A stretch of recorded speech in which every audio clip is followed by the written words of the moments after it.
Shalom and welcome to Challenging Torah, a project of the Malibu Jewish Center and Synagogue. This week we are in Lech Lecha. Lech Lecha, go forth, Abram is told. Lech Lecha, mi artzacha, mi molatecha, mi beit avicha, el haaretz asher urecha.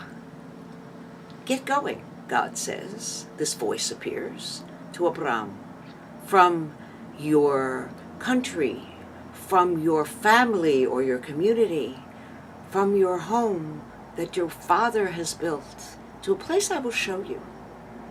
And Abram trusts the voice. Wow. This is the beginning of Judaism. Until now, we don't have Jews. This is now our story, which begins here with a moment of trust. And so trust, that place of trust, is really the midah, the quality that we are going to be looking at this entire parsha as the lens through which we will examine this portion this week. We are now doing musar, or the study of our own inner qualities, our midot, through the Institute for Jewish Spirituality. And we begin this week with their midah called bitachon, which is trust. And according to David Jaffe, who put this project together for the Institute for Jewish Spirituality, trust, he defines bitachon as being a continuum. And on that continuum, there is the place in your life that you are totally trusting in God, and the place that you are completely in a place of tension and an inability to trust that which is around you. We are always swinging back and forth on this continuum. And there is, as we see by watching the story of Abram and Sarai, never the point when we actually get there. Not for a very long time in this story. So God has told Abram to get moving, and he does. He gathers up his household, and God says, look, trust me on this one. I will take you to a land where you will be blessed, and I will make of you a great nation and will bless you. Well, for God, God needs to trust too. This is actually God and humanity finding a place of trust. Take three. We started with Adam. Well, that ended actually with a curse. Cursed be the land that you will work on. He ends up going into exile, cursed. Then we tried again, not only with Noach, but that ends really with the story of Babel, where human beings 10 generations later were just going to do it again. And so the tower falls. And now, 10 generations later, Abram is asked by God to let's try another experiment. This time, God says, I may actually make him my partner. So God needs to trust, and Abram needs to trust. Bitachon, as David Jaffe says, means moving towards balancing between a loving God and an alternative where one feels totally abandoned. And so we see our story play out on this continuum. And God says, trust me, go forth, and he does, and he takes his wife Sarai, and they come to the land, and immediately there is a famine in the land. Oh my God, I trusted, I followed the directions, I got all the way here, and this place is terrible. What am I doing here? There's a famine, and they go down to Egypt to search for food.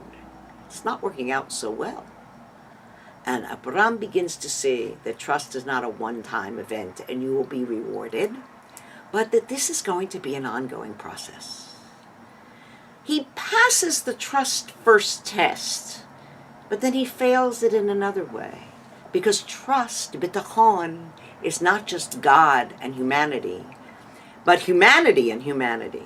It's a person-to-person event. And so Sarai, his wife, by the way, Abram is 75 and she's 65. It's not like they're starting this out in their early 20s, listening to the voice. Let's see where we go if we step into the void.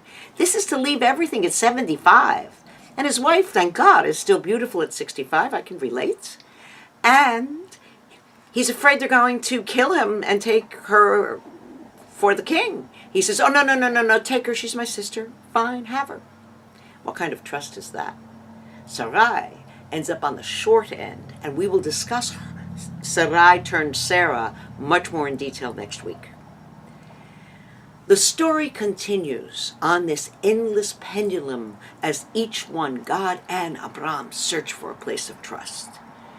And Lot, his nephew, goes with them. They divide the land, and Abram sort of steps up and is trustworthy for Lot. And when he's captured by kings, he chose to go away. That was very populous, and the better land had more people. The kings capture him. He goes in. He fights like a warrior. God is pleased and actually sends a messenger, Malchet Tzedek, who is a king of Salem, who greets Abram out of nowhere, speaking for El Elyon, who says, he's pleased with your trust. May you be blessed, and shares bread and salt with him on the way.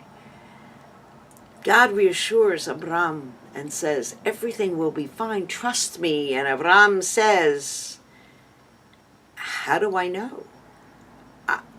Eliezer of Damascus will be my inheritor, as God says to him, lift your eyes and look to the place where you are, to the north, to the south, to the east, to the west, for the land that you see I will give to you and your seed forever. And Abram basically says, what seed? I don't have a baby.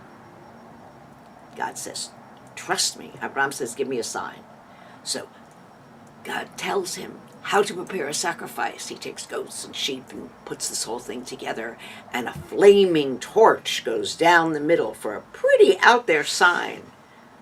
And then once again God says, know for a security that your seed will be a stranger in a land that is not theirs, and will serve them, and they will be afflicted for 400 years. What kind of a promise of security is that?